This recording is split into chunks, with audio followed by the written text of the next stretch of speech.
Welcome to episode 11 of the Barnes on Bama podcast. I'm your host, Owen Barnes, and we've got a lot in store for you. I'm recording this podcast late Tuesday night before I actually board a flight to Los Angeles ahead of Alabama's Sweet 16 game. It's going to be taking place on Thursday against North Carolina. But before we talk about that North Carolina game, I want to talk through round 1 and 2 of the NCAA tournaments, which were wins over Charleston and Grand Canyon, as well as what you need to look forward to in that North Carolina game. So let's get the show on the road. So as I mentioned, Alabama is in the Sweet 16. They started it out in Spokane, Washington.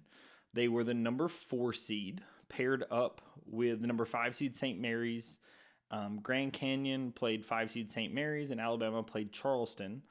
The winners of those two games were Alabama over Charleston and then Grand Canyon over St. Mary's on Friday night. And then on Sunday night, Alabama got the big win over Grand Canyon to advance to their third Sweet 16 in 4 seasons. So for that Charleston game, the big things to talk about. One, it looked like Alabama's offense of old. The offense looked as good as it had been all season. Alabama puts up 109 points and really played great defense. If you really just looked at the scoreboard or looked at the box score after the game, you might have thought that Alabama did not play well on defense. Alabama was up 31 with a little under 8 to go, and Nate Oates started pulling starters, resting Sears and Estrada, as much as he could. Ended up putting in walk-ons just under 4 minutes. So, there was some not great defense that was played at the very, very end of that game. But by and large, the effort on defense and how Alabama played in that game was not indicative of the final score. They dominated the game start to finish. And it, again, looked like the Alabama offense that we know and love, right? That was the offense that now has broken the SEC record for 100-point scoring games. They were tied with 95-96 Kentucky, end up breaking that record to now have 10 100-point scoring games this season. So just an elite offense, and it was great to see. Oates had talked about we had been short-staffed without Reitzel and then Griffin, and he attributed a lot of the offensive woes to that. And you saw what happened when Alabama had a full roster. The only player that was out was Davin Cosby. He has a fracture in his foot, so he's not going to be playing. But, all of your main starters, all of your main rotation guys were available, were playing, and played great minutes, and were elite. So Alabama scores 109 points and really looks incredible doing it. Got the stats here in front of me. They put up a 1.31 points per possession. If you're not familiar, good is anything over 1.0. Elite is anything over 1.2. Phenomenal is anything above that, right? So 1.31 is absolutely incredible. Alabama shoots 62% from 2, 56% from 3. Not a great shooting night from the line. Only going 64%, 24-37. And honestly, the one spot that Alabama did not do really well in that game was rebound. And so we knew going into the second game against Grand Canyon, rebounding would be a huge sticking point for the team, as Alabama ends up losing the offensive rebound battle to Charleston 17-6, right? That's not something you want to see. Alabama had been doing well on the glass. They had a few games where they struggled, like the A&M game, they struggled on the glass, even though they won by 25. Alabama had some issues in offensive rebounding a little bit against Florida. But Alabama had played some of the best offensive rebounding teams in the country. And so, you felt like Nate Oates would be able to clean that up going into the next game. And that would not continue. And, as we'll talk about here very shortly, that was absolutely correct. But the big thing is that the game, like I said, the game went exactly how we hoped. You had a big game out of Latrell Reitzel. He goes for 17 points, 5 of 6 from 3. Estrada gets 13, 8, and 7. Didn't shoot super efficiently, 5 of 10 from 2, 1 of 4 from 3, but, didn't need to. And then Mark Sears was Mark Sears. 6 of 7 from 2, 3 of 6 from 3, 9 of 11 from the line, 5 assists, 30 points, ho-hum, 30-point game for Mark Sears, and just looked awesome. So at the end of the day, that's what you really need to know about the Charleston game. Charleston game was all about offense. You knew that was going to be a fast-paced game. If you paid attention to my last podcast that I put out talking about kind of the differences in each team, Charleston was exactly what I hoped it would be. It was a way for Alabama's offense to get back on track. It was a way for Alabama to get out and run in transition, and that if the defense played as well as I had thought, it could really run away. And it was exactly that, right? The 13-point margin does not say how big of a blowout this game really was. As I mentioned, 31 points, 8 minutes to go. Alabama really led start to finish. At the very beginning, there was a little bit of, struggles where it was like, is Charleston going to make this a game? And then Alabama flipped a switch, turned it on, and absolutely ran away with the game. So it was really, really awesome to see that. Charleston has some guys. They ended up making shots down the stretch, but nothing to worry about really going into game 2.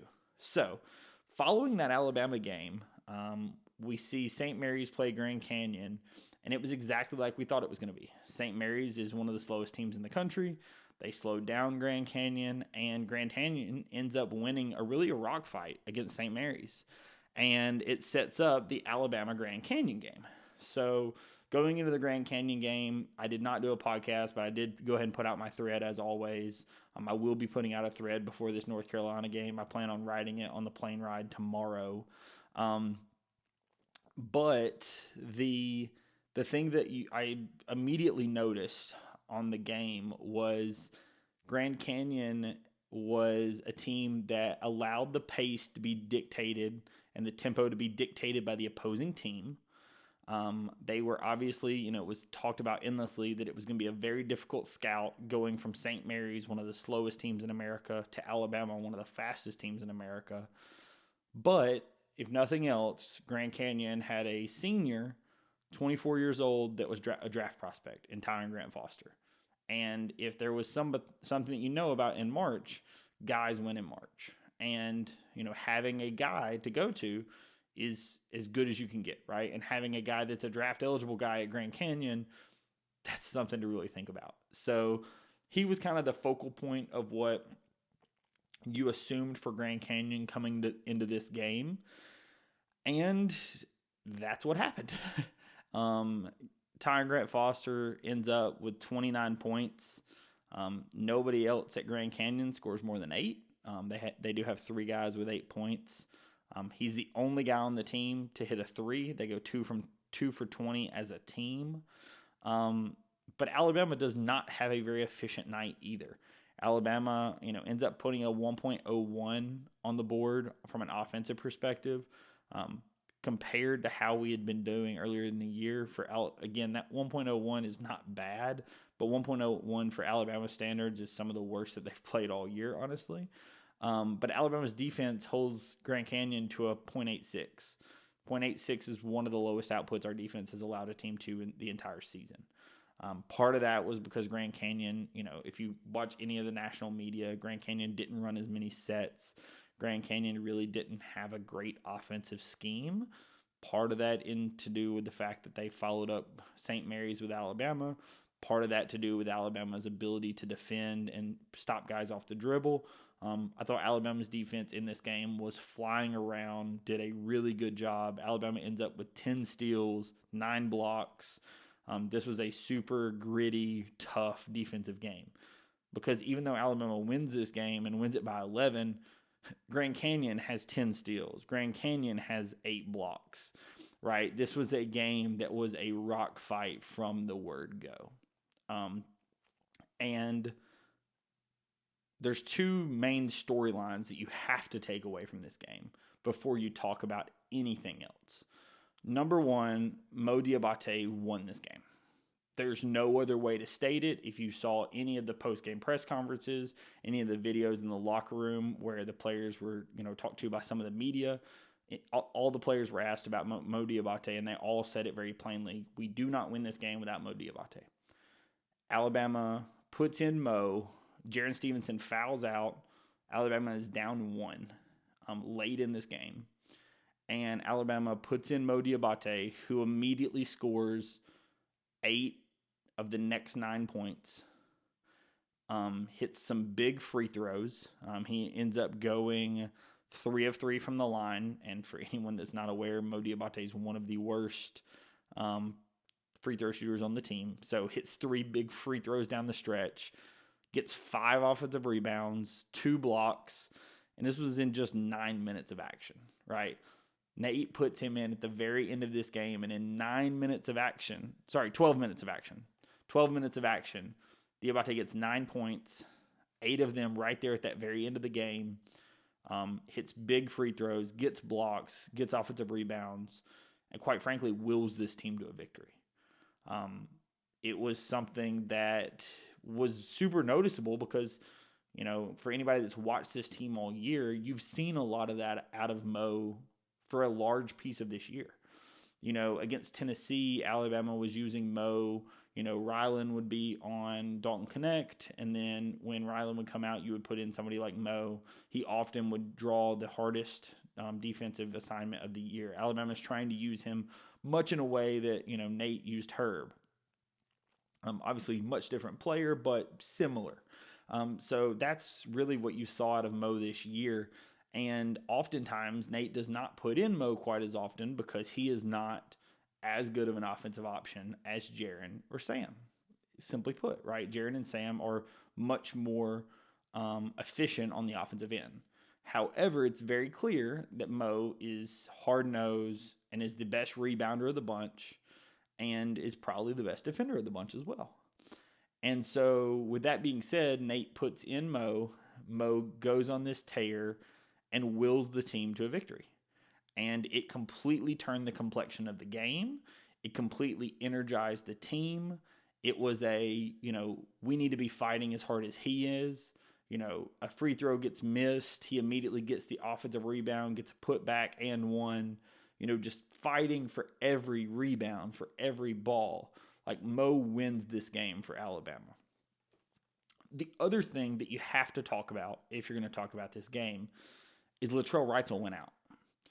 There's some question as to whether this is a one game going out or whether this is a potential season going out. He goes down in the first half. There's a 3-point shot taken. It looks like an elbow maybe clips him in the head. It doesn't seem like a super strong, hard hit. But then when he falls, there's a sudden bounce, and you can see him wince on his face, and clearly something is off. The reason this is really important is Latrell Wrightsell obviously was out with a head injury earlier this season, and from all accounts has had multiple concussions over the course of his career. And so I don't know if it was fully precautionary. There's been some mixed data on how what to the extent of what has happened. Nate Oates immediately says following the game, hey, Latrell's going to be with us. But then during the week, we've started to hear, hey, he's going to be meeting with doctors. We're going to have to assume we're going to be playing without him. Whether he's going to play is uncertain. So whether or not Latrell Wrightsell plays in this next game is really up in the air. If I was to be asked to put a line on it, I would say more than likely he's not going to be playing in this game. That's just my opinion. I do not have it on any good authority that is the case. But, given how he walked off, given, he was in his sweatsuit, giving players hugs as they went into the locker room and dapping guys up for half, I really think that there is a chance that Latrell does not play in the Sweet 16 game. And by and large, if he does not play in the Sweet 16 game, I would assume he probably also would not play in an Elite Eight game. That is just my assumption. I could be wrong. I could absolutely be wrong. That is just what my gut instinct is telling me at this time. If he plays, absolutely awesome. Obviously, if he doesn't, that is a hurt. He is one of Alabama's best three-point shooters. He is a ball handler. He stretches the floor against a good North Carolina team. And at the end of the day, you're in the Sweet 16, so every team you're about to play is going to be very, very good. It would be great to have him. But you don't. You have played some big games without him in the past. You have won some big games without him in the past. You beat Florida in Coleman Coliseum without him. You were very close to beating Tennessee in Coleman Coliseum without him. You have the ability to win some games. So, if you don't have him, then you play without him and you game plan as best you can and you play with the guys that you have available. So that is something just to kind of watch for this next game. Don't want to go too crazy on it, but just wanted to give everyone a heads up as to what happened in the game and, the big key takeaways for that Grand Canyon game. The super big takeaways are the defense looked awesome. Tyron Grant Foster got his points. Again, this kid's elite. He's going to go in the NBA draft. That surprised no one that paid attention to him over the course of the season. Him doing that well and scoring that many points on the big stage, yeah, that's who he is. So that did not shock me in the slightest. Alabama again puts out one of their best defensive outputs of the season and is on to the Sweet 16. Last thing I want to mention on that, there was a stat that came out where defensive rating over the course of the last two games or last weekend were put out as to how are you actually playing at this moment. Nate had talked about in the beginning of the NCAA tournament, hey, he was asked, typically teams that win in the NCAA tournament that win the NCAA tournament have a top 20 offense and top 40 defense. That's the stat. And he was asked about that. Obviously, this team has a top 100, or barely, I think they may be outside of the top 100 currently, but around a 100th ranked defense and a top 5 by all accounts offense. When they're fully healthy, they're the number 1 offense in the country, but easily a top 5 offense. And Nate Oates was asked about that. And what he said was, even though we don't have on paper a top 40 defense, we can be a top 40 defense for 6 games. I know these guys can do it, and they're going to show it. And over the last 2 games, they have graded out as a 38th ranked defense. And that includes giving up the points that they gave up at the end of the Charleston game. If they had defended or not let their foot off the gas at the end of that Charleston game, they're probably top 25, top 30. So if the team continues to play at the defensive level and can get the offense back rolling the way that it was in that Charleston game, this team can beat anybody. We've said it all year. They led Purdue 9 late in that game. They had big games against Arizona. Honestly, if Grant Nelson can make some shots or doesn't take as many, somebody else hits a couple of shots, we maybe win that game. Super close to Creighton. We end up missing some shots down the stretch against P.J. Hall and Clemson. Alabama has played a lot of these teams in the Sweet 16.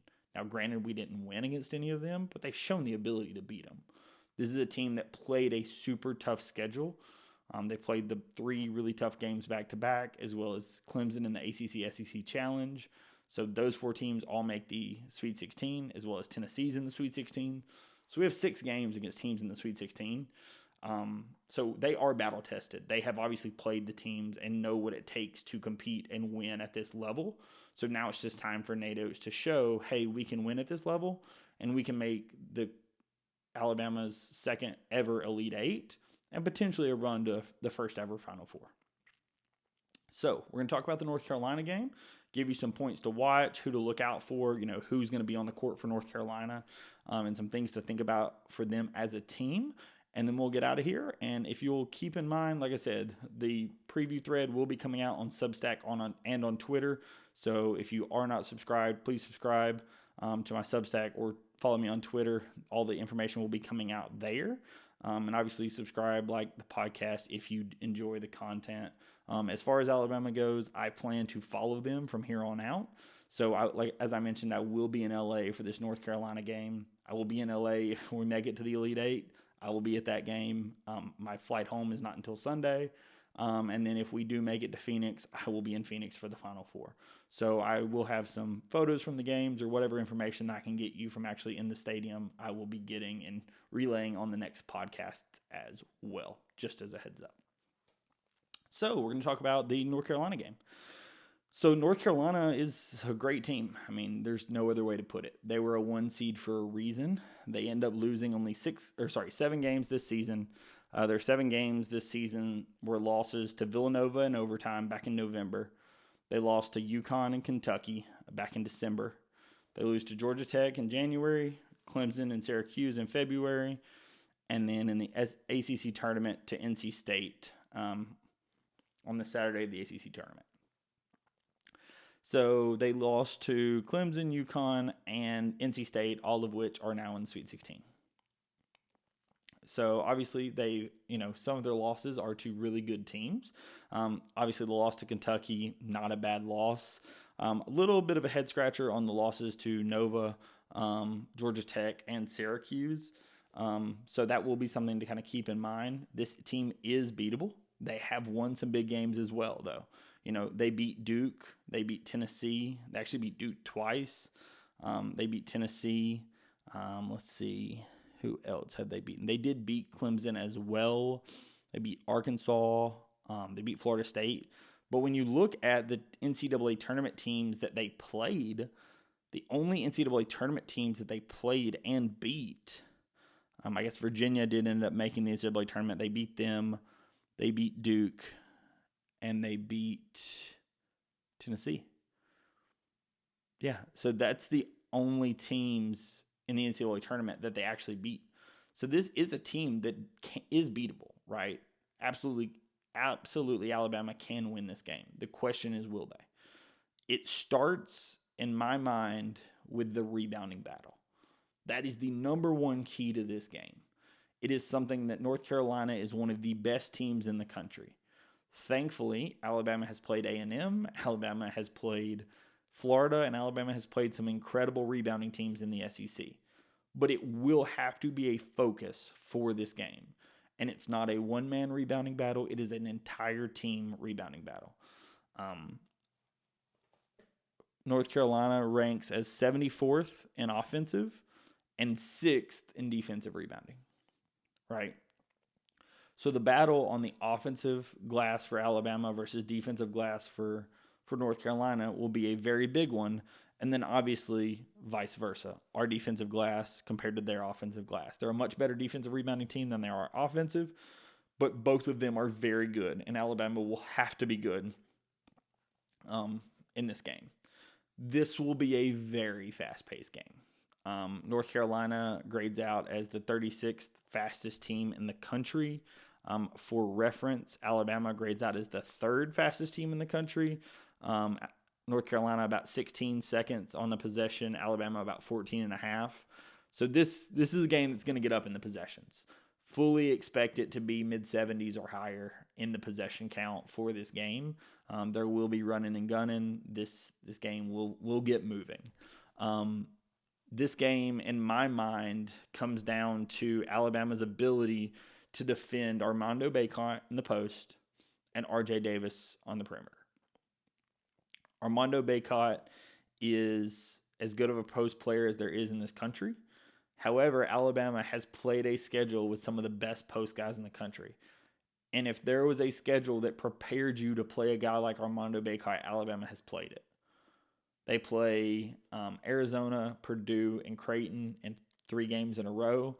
Zach Edey, definitely the best post guy in the country. You play Creighton with Kalkbrenner. You play Omar Balu with Arizona. In the league, you also play against Janai Broome at Auburn. You played P.J. Hall at Clemson. You have played some of the Tolu Smith at Mississippi State. You have played some of the best post guys in this country. So if there is a team battle-tested and having played the guys that it takes to show how to defend a guy like Armando Bacot, Alabama has done it.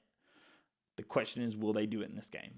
It will be one of the most important things Alabama can do because their defensive rebounding, they have 3 guys, not just Bacot, but they have 3 guys that are grading, actually 4, that are grading out over a 20% defensive rebound rate. Armando Bacot as at 25%, Harrison Ingram 20%, Jaleel Withers 23%, and Washington at 21%. They're a phenomenal defensive rebounding team, so the glass will be as important as anything in this game.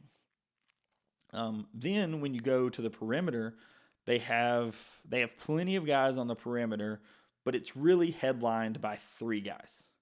There are 3 guys on the perimeter. R.J. Davis, he's returning from last season. Alabama played him in that 4 overtime game last season. He's returning. He is one of the best point guards in the entire country. shooting over 40% from three on almost 300 attempts, 275 attempts. Cormac Ryan, Alabama fans that pay attention to basketball may remember that name from his time at Notre Dame when he ended up lighting up Alabama 7 for 8 from three. When Alabama lost as a 6 seed against number 11 or the 11 seed Notre Dame 2 years ago in the NCAA tournament. So Cormac Ryan is on this team. He is currently shooting 34% from three, more than capable to go off. Again, he shot 7 of 8 from three against Alabama last time they played. And then Harrison Ingram, which is shooting 38%. He ends up having a really big game in North Carolina's second round matchup. He goes 5 of 7 from three against Michigan State, scoring 17 points with 7 rebounds. A little tidbit: Harrison Ingram is actually good friends with Rylan Griffin, and when North Carolina won their game on Saturday, Rylan texted him, "See you in LA." And Harrison was like, "Well, you got to win your game first." And then obviously they won, and now they get to see each other in LA. He said, no matter what, they're gonna give it all out on the court, and then they'll be brothers at the end of the day because they have each other's back. But that is something to watch. There is some connection with these guys. A lot of the high level players obviously know each other, having played in AAU, or in their case they're both from Dallas, so they've been around a lot of the same players, a lot of the same teams over the course of their entire career. So just as kind of a heads up on that one. But again, this is a really, really good North Carolina team. They have the ability to shoot with anybody. They have the ability to score. They have the ability to defend. This is the number one offense in the SEC for Alabama. This is the number one defense in the ACC for North Carolina. They're ranked as the 6th best defense, 16th best offense. So this is a team that absolutely has the ability to beat Alabama. North Carolina is also favored in this game by about 4.5 points. It opened at about 3.5. The betting has overwhelmingly been in North Carolina's favor. But for what it's worth, North Carolina is currently the favorite to win this game. I think that Alabama absolutely has the ability to win. I think that the injury to Latrell Wrightsell does hurt, obviously. It takes away one of your shooters. However, for me, the big difference is compared to when he went out earlier in the season, Alabama was obviously in mid-season form, had not been able to get their legs under them, and was playing a game every 3 days. Now he goes out on Sunday. Alabama has 4 days to wait until Thursday, and they have been able to get their legs under them the whole time with the SEC tournament and all of these days, so the team is not as gassed. And at the end of the day, it's win or go home. These players are not like, I need to rest because we still got rest of the season coming up. No, your season is on the line.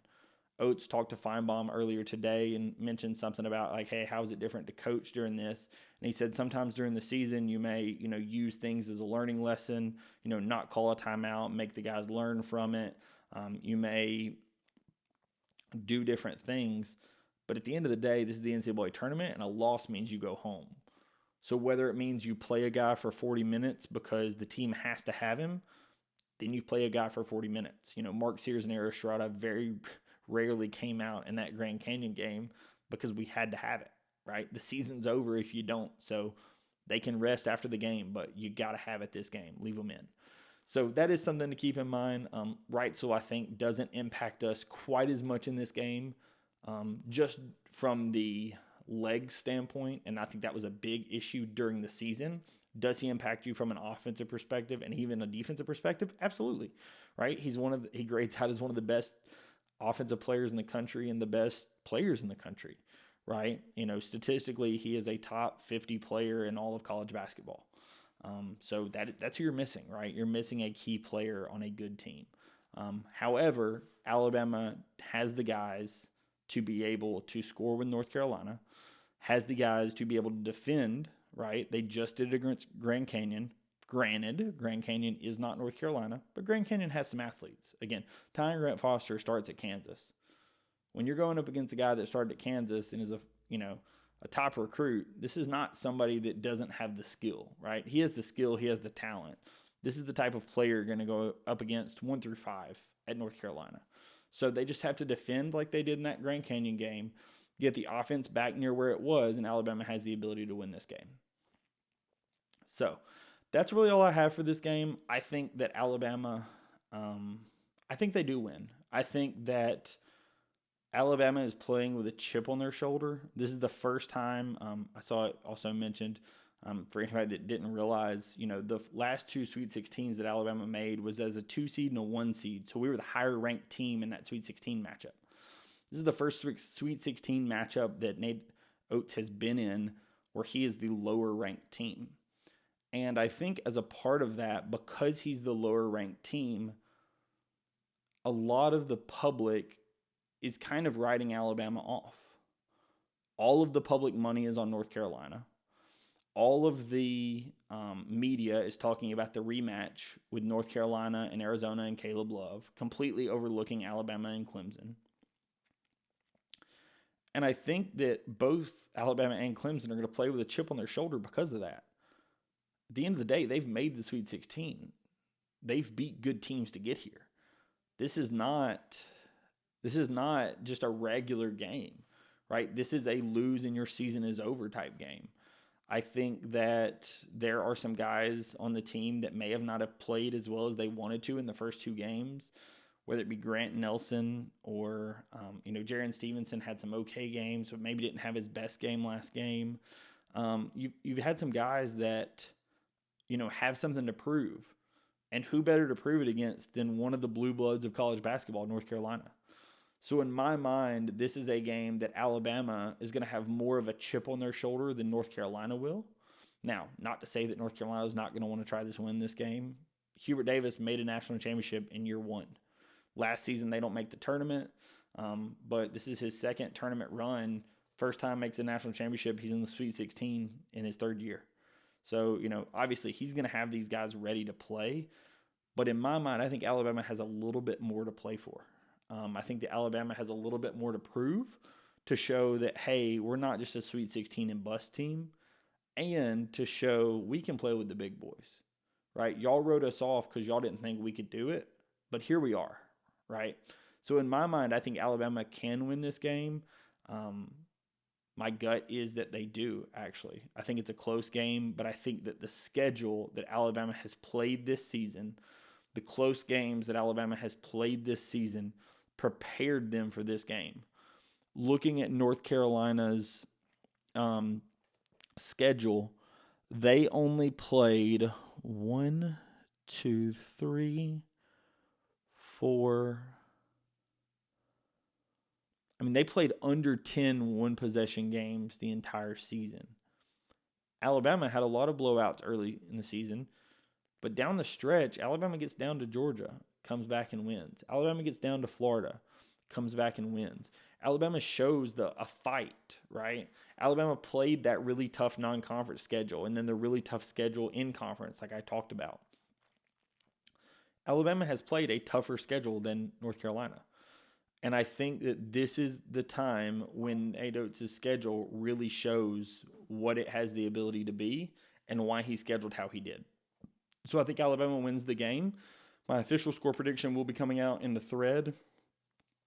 So just a heads up, if you are interested in that, please subscribe to the Substack or follow me on Twitter as you can get the thread and a breakdown of all the players. Again, I'll be writing it on the plane tomorrow on the way to LA.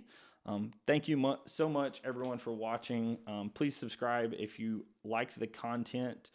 After basketball season, we'll go into football, baseball, whatever other sports are going on, as well as keep in mind all the transfer portal stuff that's going to be happening with basketball. But for now, we're in the Sweet 16, and don't take it for granted, right? Alabama has not made a ton of Sweet 16s. They've made 11 in their the lifetime of the program, having just one Elite Eight. And Nate Oates has this team in their 3rd Sweet 16 in 4 years. And it's just a matter of time until you break through to the Elite Eight and a Final Four. And in my mind, the Elite Eight run, at minimum, happens this year. So that's just my 2 cents on how this is going to go. Again, if you are interested, please like, subscribe, comment, and stay involved with everything I have going on. If you have any questions, shoot them over. Shoot me a message here on Substack, YouTube, or on Twitter.